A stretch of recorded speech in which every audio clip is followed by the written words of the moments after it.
Hello beauties, it's Tara here with a video that's been much requested by my clients, and I'm so glad to be able to share this with you.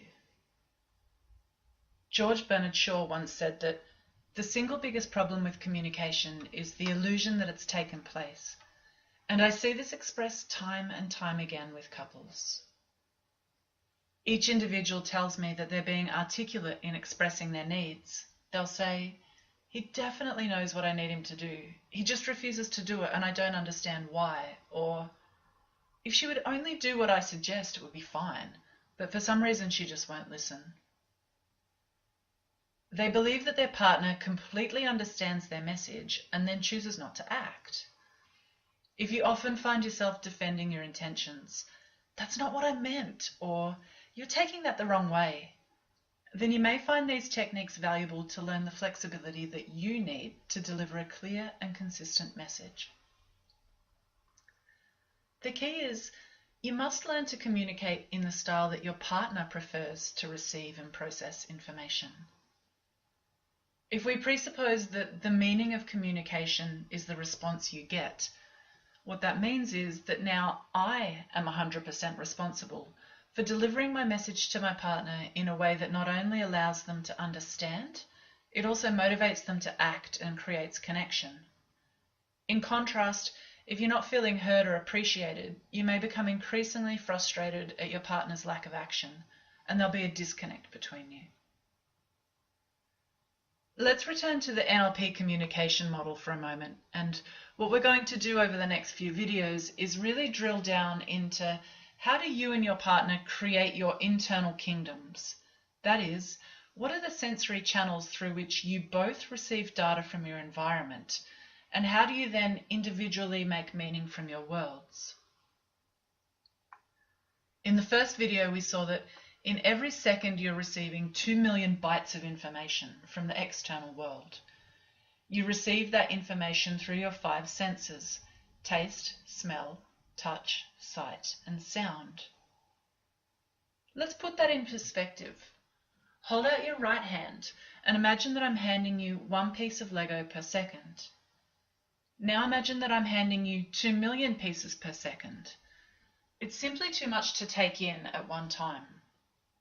And so as we're receiving these 2 million pieces of Lego, we're using all of our senses, or in NLP, representational systems. That just means they're sensory channels for receiving information. We each have a preferred system or sense for processing information. For example, if you're learning something new, you may prefer to see someone demonstrate it, hear them explain it, or learn by actively participating and doing it. We use our preferred system in everything that we do. When we plan, fantasize, problem solve, or create and recall memories. We use it when we learn, communicate, and in the way that we give and receive love. And that's why it's so important to appreciate the different ways that both you and your partner process the world. Perhaps your partner's visual and wants to see all the different colors of Lego and the picture on the cover of the box that provides them with a visual of the outcome, the completed figure. Or maybe they're auditory and would like to hear you sing the song from the Lego movie, or describe the way the figure will look and how you're going to build it. Maybe your partner's kinesthetic and they want to get straight to interacting and playing with the Lego and building something. Or perhaps they are one of the few who's gustatory or olfactory and they want to lick or sniff a block. When you identify your partner's preference, then you'll be one giant leap closer to influencing and understanding them. You'll build a kingdom together that acknowledges and incorporates your individual strengths and preferences. There are 3 primary senses that we rely on for data, and your preferred sense is known as your lead representation system. The 3 primary senses are sight, which is visual, sound, which is auditory, and touch, which is kinesthetic. So how do we recognize someone's preferred way of interacting? The first step is to observe them visually. How do they dress and present themselves? What sort of car do they drive? How does their office or their home look? A visual person is very interested in the way things look.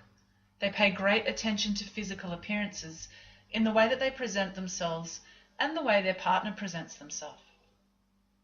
They like to be taken to new and interesting places where there's lots to see. They may be dressed very brightly or artistically, and they'll be incredibly stylish and well put together. Their environment will be visually pleasing, or also it's a sign that a visual person is struggling when their environment is not beautiful. Their focus is on the way that something looks.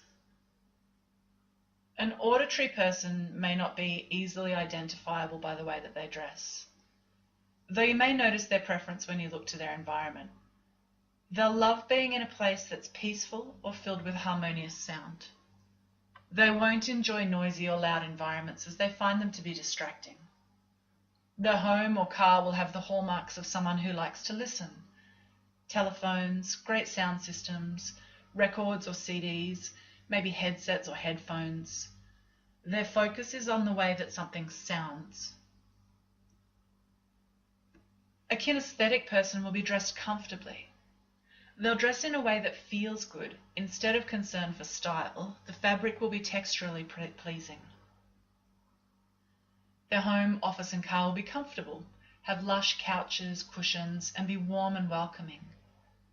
The emphasis is on the way something feels.